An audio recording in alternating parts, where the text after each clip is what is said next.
NATO के विस्तार पर अड़ंगा लगाए बैठा तुर्की अपनी जिद छोड़ने को तैयार नहीं है। इस बार तुर्की के राष्ट्रपति ने साफ साफ कह दिया है कि अगर स्वीडन और फिनलैंड को नेटो का सदस्य बनना है तो उन्हें उनके यहां मौजूद कम से कम 130 कुर्द लड़ाके तुर्की के हवाले करने होंगे।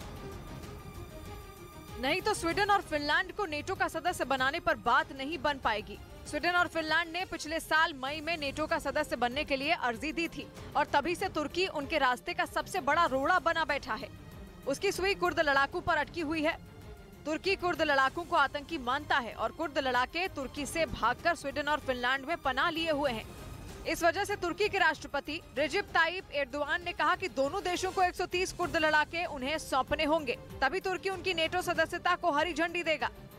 और तुर्की के इसी रवैये की वजह से अमेरिका तक उससे चिढ़ा हुआ है, क्योंकि उसने अभी तक स्वीडन और फिनलैंड की अर्जी पर मुहर नहीं लगाई है। लेकिन इसके बावजूद तुर्की नरम पड़ने को तैयार नहीं। जबकि पानी में रहकर मगरमच्छ से बैर नहीं किया जाता, लेकिन अमेरिका की अगुवाई वाले नेटो का सदस्य होने के बावजूद तुर्की को अमेरिका की दुश्मनी मोल लेने से भी गुरेज नहीं। अमेरिका की संसद तुर्की के स्वीडन और फिनलैंड की नेटो की सदस्यता पर अड़ंगा लगाने से बेहद नाराज है। इतनी नाराज कि तुर्की के अमेरिका से F-16 लड़ाकू विमान खरीदने के प्लान पर पानी फिर सकता है। कहा जा रहा है कि अमेरिकी संसद तुर्की की F-16 डील को तब तक मंजूरी देने के मूड में नहीं जब तक वो झुक नहीं जाता।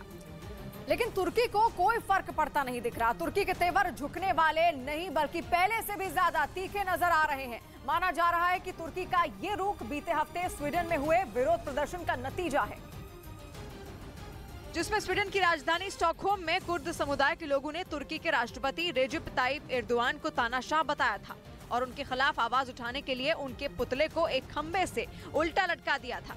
उस वीडियो को देखने के बाद तुर्की इतनी बुरी तरह भड़क गया था कि उसने ये तक कह दिया था कि अब तो वो स्वीडन को नेटो का सदस्य कतई नहीं बनने देगा। उसी घटना के बाद अब उसने अपनी शर्त बिल्कुल साफ कर दी।